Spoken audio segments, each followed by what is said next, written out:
Maybe I can quit saying for a total of 3 seconds. There goes the door. Anyways, the last video you guys watched, I talked about Ben. I elaborated on some things, but clearly people didn't watch the video long enough, and we're still asking questions like, why are there 383 badges on the car? Where's the original 426 Wedge? Why is it badged as a Coronet 500 if it's a 440? Does the car run? Are the quarter panels cut? Where's the proof it was sold at Grand Spalding Dodge? Where's the proof it even went to Grand Spalding Dodge? You know, what happened to the car? Where's all this, you know, just the normal rundown stuff. And I have organized a notebook here containing a good bit of the conversations that took place between me and Jason, relaying messages from Bernie.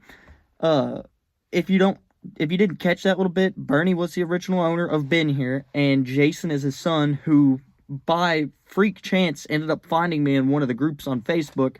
And anyways, we sat there, we talked about the car, discussed its history, what all we both knew. Unfortunately, there's like a very large gap that is unknown. Before the car originally arrived at the dealership, and from roughly sometime in the 70s, like, the photo that's probably going to be used in the thumbnail or somewhere, that photo took place in 1974. The last time Jason and them, or at least Bernie, ever seen the car, I didn't elaborate onto that too much with them, but the last time the original family ever seen the car was in 1995, and they kind of lost touch until, out of nowhere, you know, this car just surfaced up on the internet. So, anyways, we're going to discuss today. I'm going to answer out of my little notebook here. Actually, it's my mom's notebook.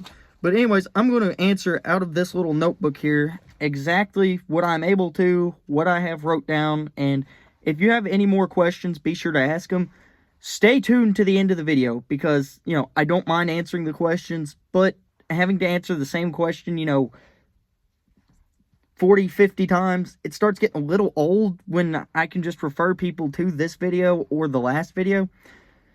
So, we'll start off with, why are there 383 and 500 badges on the car if this car is Coronet 440? And the story I got from Jason was that his dad would daily drive this car to work, and when he wasn't working and driving it to work, his dad was street racing it. So, you know, kind of a cool history there. But the story goes that his dad was driving home from work one day, and he hit a patch of black ice, and the car, well, he lost control of it, and he hit an embankment on this driver's side of the car. There's a part in that last video where I think I showed it in the video, actually. The frame rail has a slight kink where it was straightened out, and they did a pretty good job, especially for the technology back then. But their parts car was a 66 383 4-barrel Coronet 500. Well, you don't want to put a fender on one side and, you know, leave all the badging and stuff. Like, you don't want to mismatch stuff. It looks tacky, and it just, you know. Anyways. The next question. Where is the 426 Wedge? That motor was blown up while racing a 390 Mustang and damaged. The car was not babied, and Jason says he believes part of that is due to how his dad came back from Vietnam. Let's see. Does the car run? Yes. I'll insert a clip either here or some point later in the video of me actually driving the car. It's not very far and it's not very long. It's about 14 seconds, but hey, the car does run. Currently, it doesn't. We got a little bit of stuff we got to replace, and we're trying to put the tunnel ram back on the car. But anyways, on to the next one. Are the quarter panels cut? Yes. The trim you see around the rear wheel well is not factory trim. Russ, the guy that got it after Bernie, they shared some family relations. I'll have to talk with Jason before I confirm, because I don't want to get the story wrong. I don't want it to, you know, details be wrong and all that.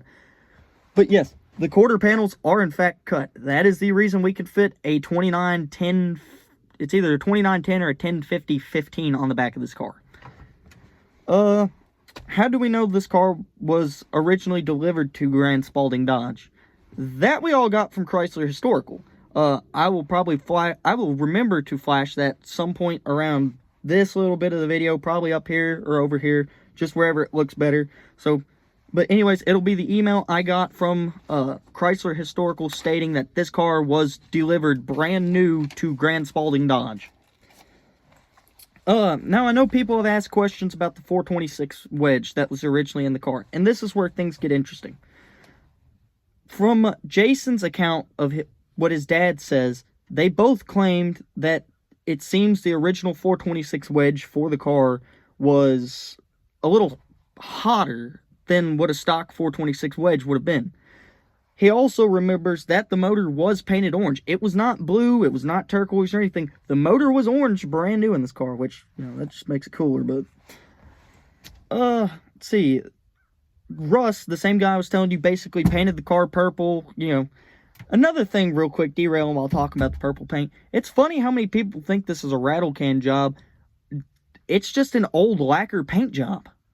Like, surely you guys watching this remember back in the days, you know, you and your buddies probably painting this out in your driveway or something. This car wasn't professionally painted. It was just a cheap old lacquer paint job, probably to make all the color of the car match. Except the roof here.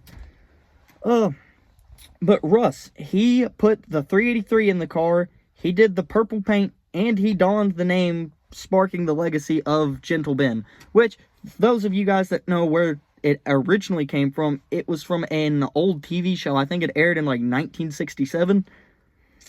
Let's see. What emblems did it have? It had V8 emblems on it, not the 383 4-barrel, even though the car was built originally to 383 4-barrel specs until it was picked off the line to become a Mr. Norm car. It had V8 emblems on it, since the car did not sport a 383. The car never had hubcaps on it, and he does not recall the 426 having headers, so it seemed to add just exhaust manifolds on it. The only modifications Bernie claims he remembers doing to the car was putting wider, like slightly wider tires on it than what the car had stock. It still had the original inland shifter, so the Hurst one that's in here now, and is a lot better than the inland shifter, that was put in by Russ. Now, the story I got from Bernie, how he ended up with the car, was that, or well, the story I got from Jason, which Jason's words are his dad's words here. Bernie took his 65 Dodge Coronet 318 poly car, and he traded it in, originally wanting a Hemi 4-speed car. But they didn't have a Hemi 4-speed on the lot. They only had a Hemi automatic. What they did have was a 426 Wedge car sitting on the lot. This 426 Wedge car right here in question. The car was not... Bernie did not special order the car. The car had already been special ordered by Mr. Norm and built and was delivered on the lot by the time that the car was purchased. Which I'm still currently talking with Jason, asking what year...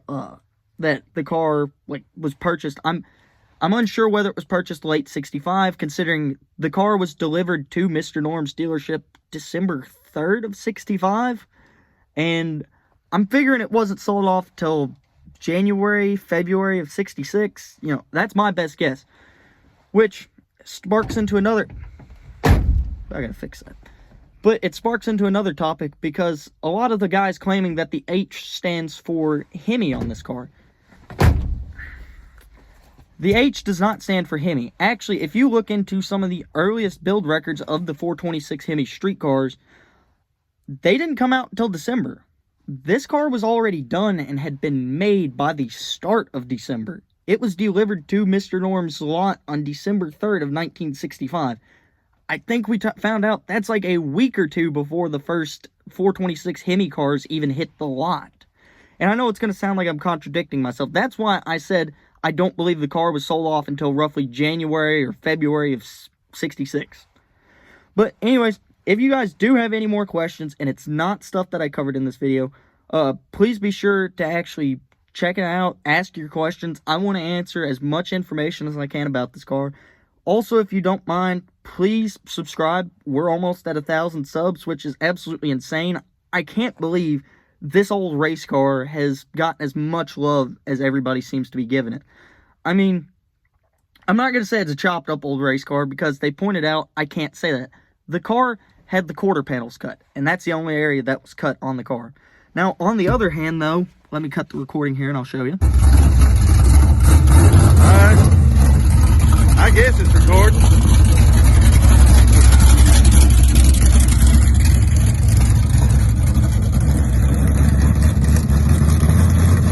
radio has been pulled out of the car. There is no glove box in here whatsoever. It's literally just a shell, which is kind of interesting. It's still got all the original markings and stuff there. But yes, there is absolutely... The car is a prime example of an old race car and what was done. It's going to happen again. I call it. But anyways, the car was done as an, like, perfectly as you picture an old race car. They wanted to fit bigger tires and lose... God. But they wanted to lose as much weight as possible to pick up as much speed as they could for as low of a budget as possible. Oh, man. But anyways, if you guys did enjoy the video and learning a little bit of the history on this car, be sure to drop a like, drop a subscribe. It really helps out the channel.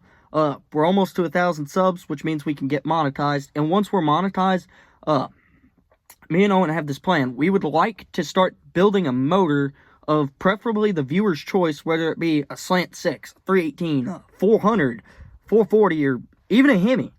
But the real catch with this motor that we're planning to build is we're wanting to do it based off of what little bits of revenue that we earn, or let me backtrack. Once we hit 1,000 subs, we will start earning slight little bits of revenue, and we want to try to see what we can do building a motor over time with revenue that we earned from these videos. Maybe try to have it in time for No Name 2024, which, if you didn't know about, Ben here is going to be racing at No Name 2023 with yours truly driving it. I think Owen's wanting to make a pass. I'm unsure about who he's wanting to run against, but I know as of right now, we've got Ryan, and then we've got, and I'm going to kick myself for saying this, I always mix up his name, Dude Mopar. I think I got it right that time. But he's challenged us in his 66 Coronet. I think his is a 440 automatic. So, right off the bat, we're a little outgunned here, running the 4-speed and the 383. So, if you guys want to see that, it's going to be really interesting to see if this old car's got enough to start taking everybody on, or if we're going to be one of the slowest cars there. But anyways, as I said, if you guys enjoyed this, enjoyed learning the history, and have any questions, drop a comment, leave a like, subscribe, ask. You can reach out to my email. I uploaded that on the About section of my channel, so if you want to inquire anything about this car directly instead of leaving a comment, you can drop me an email. I check it almost daily, especially since we've been getting the car documented and so on. But I will see you guys in the next one.